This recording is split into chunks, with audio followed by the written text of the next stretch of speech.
নি নিমকি, তোরা কোথায়? জলদি এসে দেখে যা আজ আমি কি পেয়েছি। আরে এ কি বাবা, এতগুলো মাছ তুমি কি করে ধরলে? বলবো বা বলবো, সব বলবো। আগে তোর মাকে ডাক দে। মা, ও মা, দেখে যাও বাবা কতগুলো মাছ ধরেছে। আরে এ কি, এতগুলো মাছ তুমি কোথায় পেলে? বলি অন্যের মাছ আবার চুরি করনি তো? না গো গিন্নি, চুরি করিনি, সবগুলোই জাদুর জাল দিয়ে ধরেছি। আর এই জালটা আমাকে দিয়েছে এক মৎস্যকন্যা। বলো কি বাবা, মৎস্যকন্যা? হ্যাঁ মা, মৎস্যকন্যা। তা গিন্নি, এতগুলো মাছ এখন কি করব? বাজারে নিলেও তো সব বিক্রি করা যাবে না। বাবা চলো আমরা ফিশ ফ্রাই করে খাই, আর যা থাকবে তা বিক্রি করে দেব।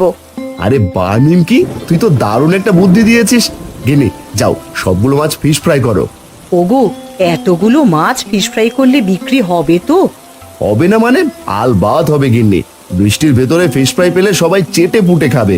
সাথে দামটাও যদি কমিয়ে দিই তাহলে এক নিমেষেই সব বিক্রি হয়ে যাবে।